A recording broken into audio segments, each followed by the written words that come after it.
face to face with modern life and long-standing tradition on the streets of Bauchi City. They may be competing for space on the same road, but here the cars are giving way to a cherished culture. It is a deeply religious and conservative place, Nigeria. The vast majority of people here in the north are Muslim and take their faith seriously. And it's religion, whether Islam or Christianity, that shapes strong views when it comes to the issue of homosexuality. I don't want it. I will not accept it since my religion prohibits it. Islamically, it's very, very bad, and it's not welcome at all. We don't need it and we don't want it.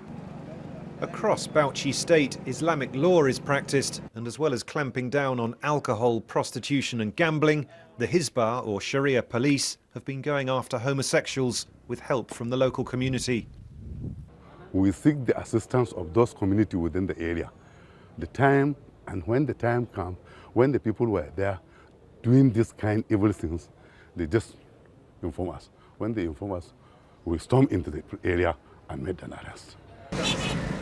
9 men are in prison awaiting trial, and they face a possible punishment of death by stoning if found guilty of homosexual offences. Local TV captured some of the tension and chaos during the last bail hearing at this Sharia court. An angry crowd called for swift punishment. Rocks were thrown into the courtroom and police fired shots to disperse the mob and protect the suspects. The arrest. I met a close relative of one of the men on trial. He didn't want his face or his voice to be identified. He'd been on a visit to the prison. I noticed that one of the men wasn't walking properly, and so I asked him what happened. Then he showed me the injury on his leg where he'd been beaten up. These trials have whipped up the already strong homophobic attitudes here. And even if the accused are set free by the judges, they'll almost certainly be forced to flee this part of the country and to go into hiding. They've already been labelled. But where to hide?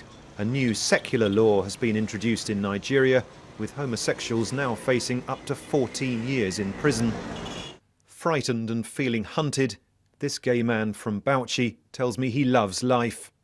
But now it's difficult to know who to trust, and he tells me he now accepts that he'll have to hide away just to survive. All these moves are hugely popular in Nigeria, unless, of course, you happen to be gay. Will Ross, BBC News, Bauchi, Northern Nigeria.